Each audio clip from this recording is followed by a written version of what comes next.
si Chacha, magawa ng magandang himala.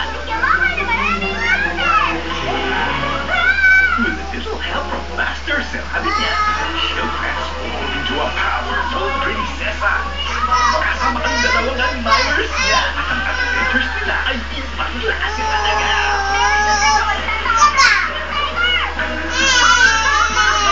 Kanta ka pa, kanta ka pa. Chacha, weekdays, 10 a.m.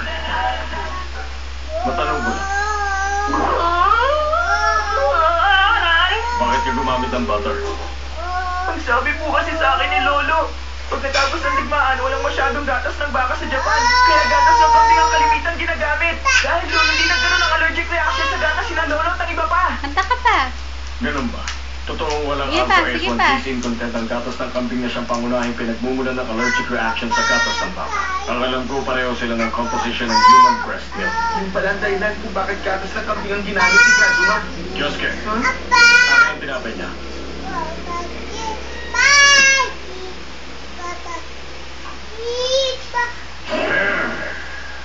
Manager, ano pong lasa ng tinapay?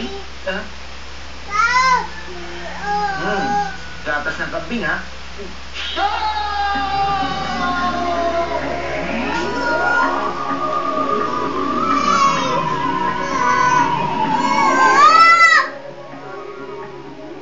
Ano ba? Umalis ka kayo dyan! Ibang star constellation ang hinahanap ko!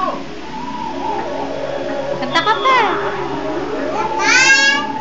Ito na yan!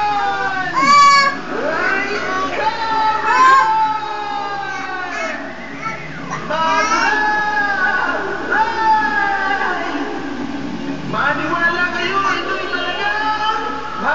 Dance daw, tak-tak mo. Tak-tak mo. Tak-tak mo. Dance ka daw, dance. Meron itong kaunting acidity at malus na wala sa gatas ng baka. Hindi ko rin ay ganito kasarap ang gatas ng kambing! Meron pang isang kalamangan ng gatas ng kambing sa baka. At yun ay, ang size ng fat particles ito. Fat particles? Mas maliit ang fat particles ng gatas ng kambing sa baka. At dahil doon, mas marami sa particles na yun na nakaka-penetrate sa dough. Kaya mas nagiging siksik at malasang tinapay. Bukod pa ron, ang gatas ng kambing ay 20 beses na mayaman sa turin kaysa sa gatas ng baka at higit pang marami ang nutritional value. Talaga? Hindi ko alam. Sug ka doon, sug ka, Napakausay ng sug. gatas na yun. Wala rin kwenta. Hindi kumain ng kabayo. Kaya walang kwenta. Mas pinagtuunan ko kasi ng pansin ng lasa at ang allergies. Kaya nakalimutan ko tungkol sa kabayo. Oo, tama. Wala nang kwenta. Yan din nga naisip ko eh. Kung akong tatanong, walang katotohanan na sinabi ko!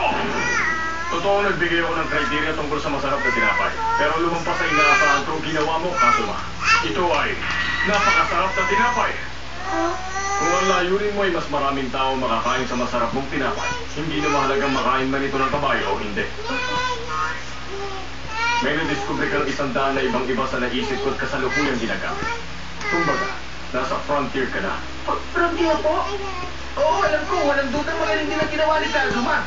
Yun nga lang, hindi kasing galing ko. Kahit naman ang bird, pwedeng gayahin. Ano? Pero ang Dahil mga ka bird ganyan, artisans ay hindi dapat gano'n. Hindi dapat mawala ang frontier spirit at Sing ka, kailangan sing, patuloy sing. na tumuklas sa mga makabagong Kanta, paraan. kanta. Magkaroon ka ng confidence.